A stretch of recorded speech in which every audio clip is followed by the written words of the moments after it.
Depuis la fin de sa construction en 1938, les ouvrages sont occupés d'un effectif réduit qui entretiennent les lieux. En janvier 1933, Hitler arrive au pouvoir. Sa soif de vengeance et son désir d'extension de l'Allemagne vont doucement bouleverser une stabilité déjà si fragile.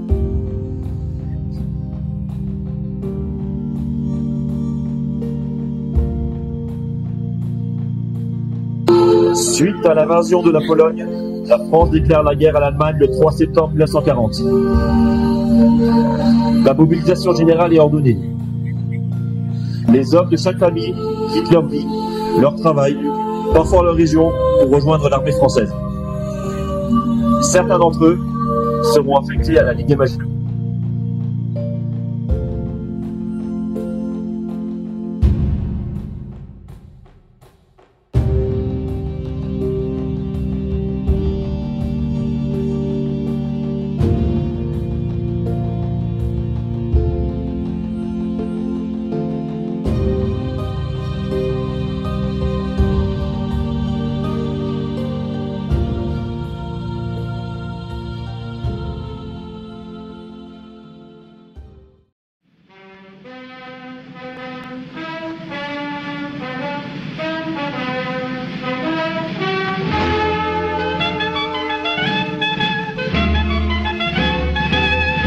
La mobilisation annonce le début de la Grande Guerre. Ils apportent quelques échanges d'artillerie dans de rares secteurs. Cette période est revue par plateforme de combat. Chaque belligérant reste de son côté de la frontière. Les soldats dans les cloches observent également au loin les personnes de bougent. Renforcement des défenses, cuisine extérieure, observation et attente font partie du programme de cette période.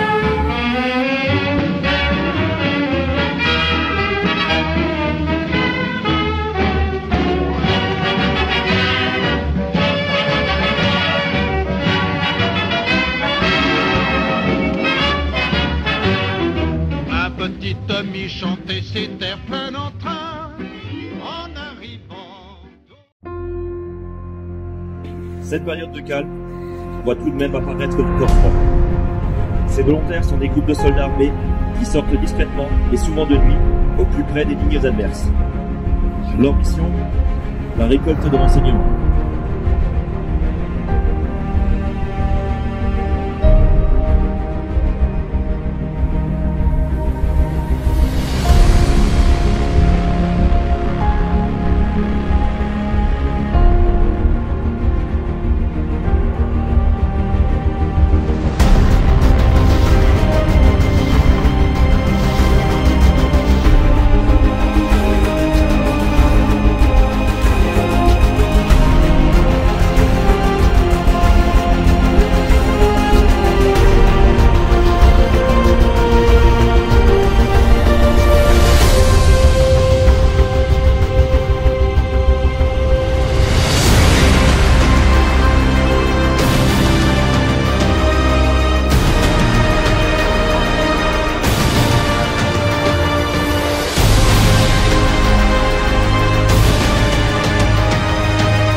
Les corps francs reviennent souvent avant l'aube avec non seulement de précieuses informations sur les positions ennemies, mais parfois aussi avec des prisonniers qui seront par la suite interrogés.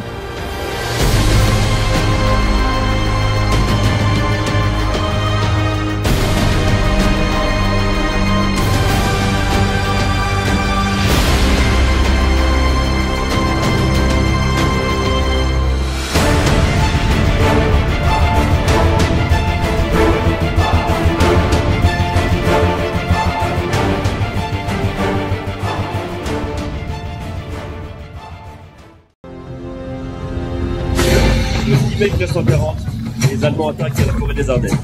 C'est la fin de la drôle de guerre. Avec l'emploi de la guerre éclair, les troupes françaises sont prises au dépourvu et rapidement dépassées. Malgré quelques actes de bravoure victorieux, la stratégie militaire défaillante incite les troupes françaises à battre en retraite. La ligne Maginot sera rapidement livrée à elle-même. L'arrivée tôt ou tard des soldats allemands face aux ouvrages est inévitable. Dès le 16 juin, après le départ des troupes d'intervalle, la ligne est plus que jamais isolée. Le lendemain, dans le secteur de Rohrwack, Plusieurs patrouilles allemandes tentent de s'approcher de l'ouvrage.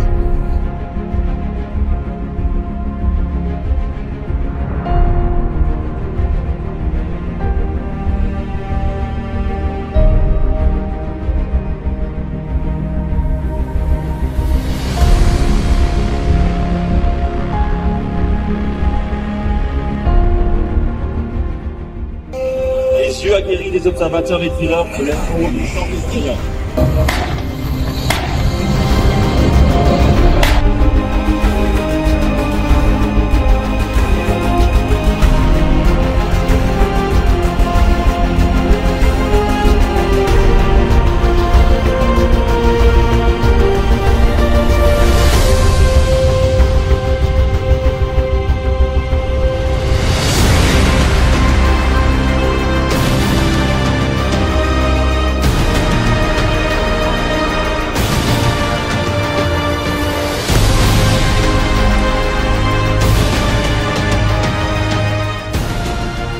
Le même jour, les Allemands qui voulaient larguer les soldats français ont voulu à leur tour littéralement étendre leur linge sur la ligne Maginot.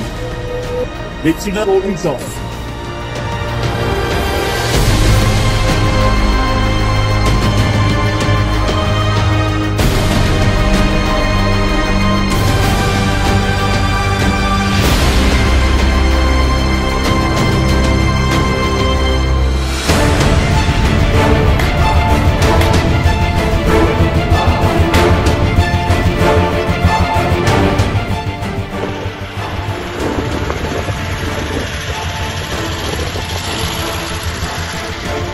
Plus tard, encore dans la même journée, un véhicule et un tracteur allemand ont été signalés au bord de la nationale à quelques kilomètres du fort.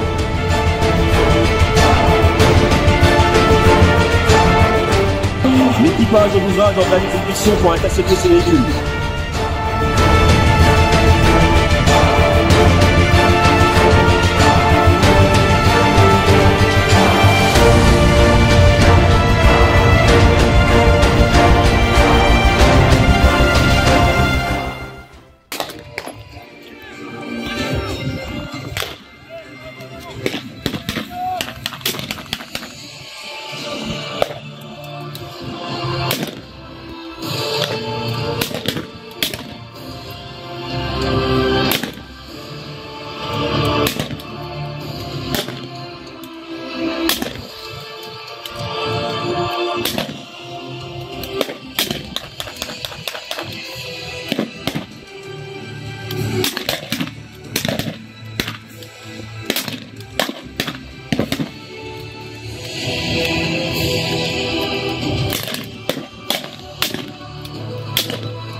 Mission accomplie pour notre commando. Notre commando ramène 4 prisonniers, 6 prisonniers, plusieurs armes et munitions à l'ouvrage.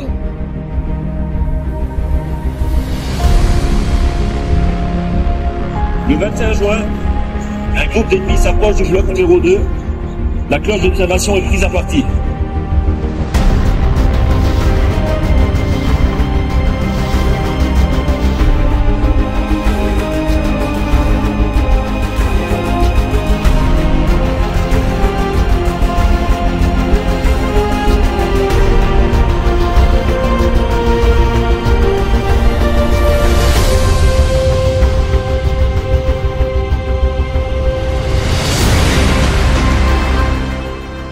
Face à ces explosions, la cloche résiste.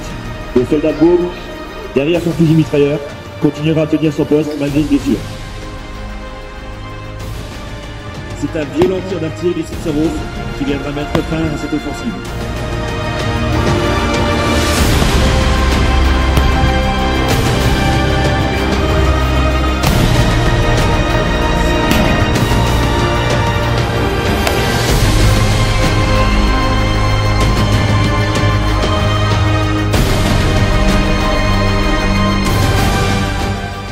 Les jours suivants, les casemates et les ouvrages voisins sont sous le feu. L'ouvrage apporte son soutien par des tirs en leur direction. Malheureusement, trop éloigné du Cipserov, après une longue résistance, les fortifications se rendront. Le 24 juin, veille de l'armistice, le bloc 2 de l'ouvrage est encore sévèrement pris à partie par plus de 200 obus d'artillerie. L'ouvrage de Rohrbach est le dernier à tenir côté ouest. Plus que jamais, la résistance s'organise, bien décidée à ne jamais se rendre.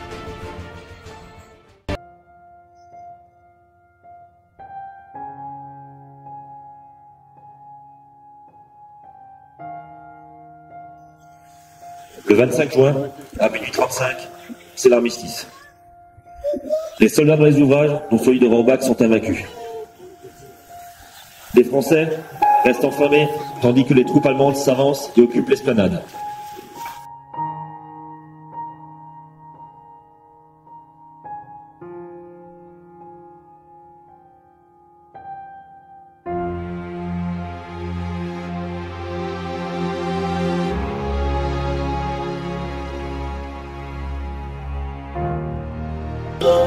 Face aux Allemands présents devant l'ouvrage, une période de doute s'installe.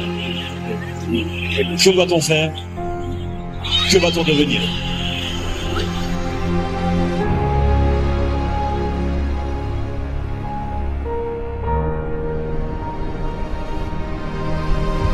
Le 30 juin, l'ordre de céder l'ouvrage aux Allemands est parvenu. L'ouvrage doit rester en parfait état de fonctionnement. À contre-cœur, les soldats français sortent du fort. Étant invaincus, les soldats allemands rendent les honneurs aux Français. Les officiers conviendront ensuite des modalités de la remise de l'ouvrage.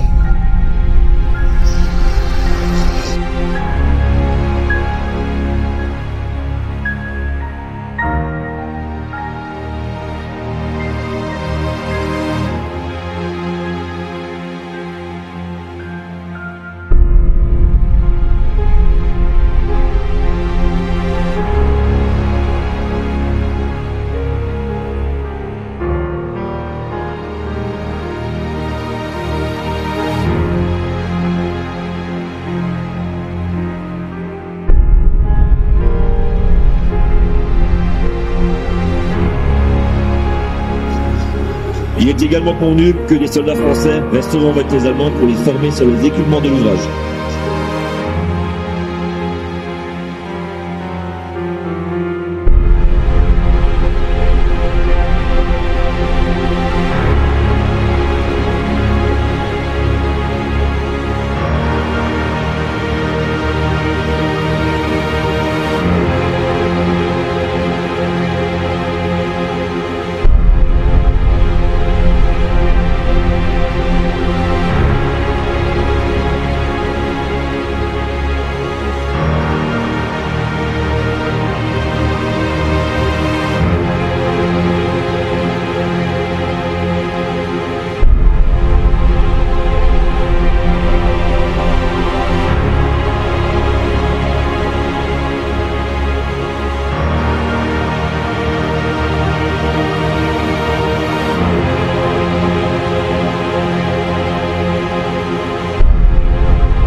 Étant invaincus, les Français se dirigent ensuite vers la sortie de l'esplanade. Malheureusement, sur la départementale, attendent des camions allemands. Les soldats français partiront en camp de prisonniers. Pour la plupart, ils y resteront 5 années.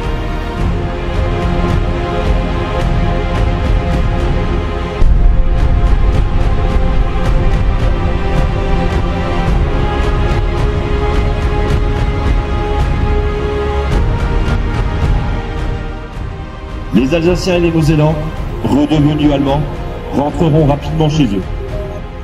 La joie sera de courte durée. Ils devront l'année suivante échanger leur casque Adrian contre le Stahlhelm allemand. Pour la plupart, ils devront combattre de force sous l'uniforme qu'ils ont combattu quelques mois auparavant. On les appellera les malgré nous.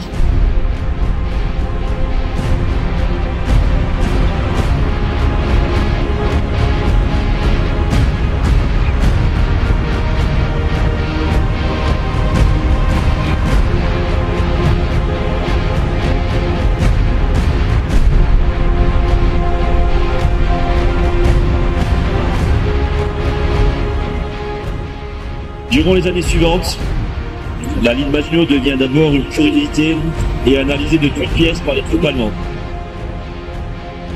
Puis le destin des ouvrages varie. Certains seront simplement préservés, comme celui-ci de Rohrbach. D'autres seront dépouillés afin de pouvoir équiper le mur de l'Atlantique, érigé pour contrer un débarquement allié. Enfin, certains ouvrages seront en partie transformés en usines armement afin d'être à l'abri des bombardements alliés.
Le 6 juin 1944, les Alliés débarquent sur les plages normandes.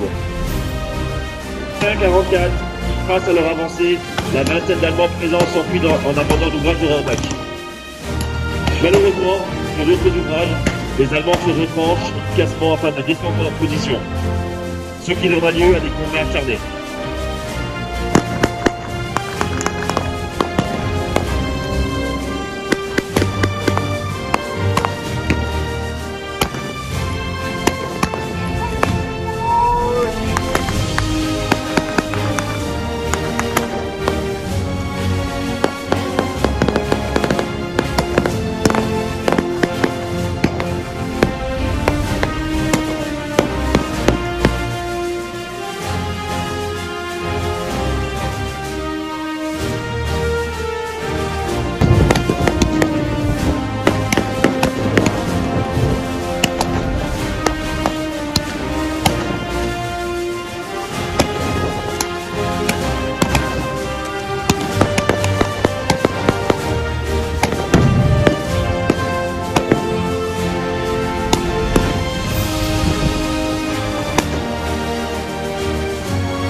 Concernant l'ouvrage de Rohrbach, l'ouvrage sera un temps occupé par les troupes US qui installeront même un poste de commandement dans le bloc numéro 1. Mais face à la progression, début 1945, l'ouvrage est déserté et abandonné.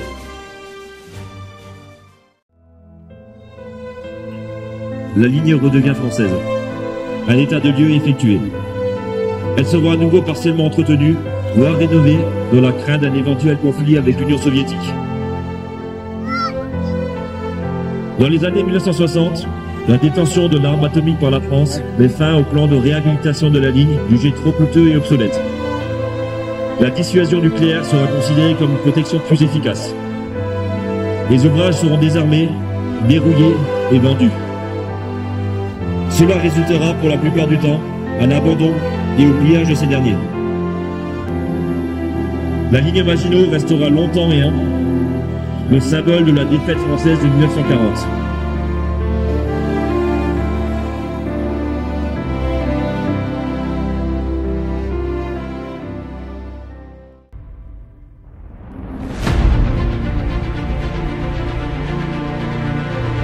À partir des années 1980, l'espoir venait. Petit à petit, diverses associations historiques sont nées.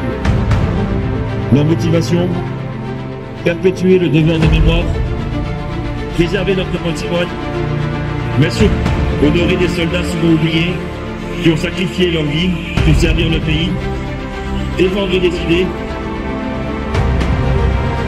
ou simplement la liberté du monde. Ce sont ces associations présentes aujourd'hui que nous voulons mettre en valeur. Je vous demanderai d'applaudir toutes nos associations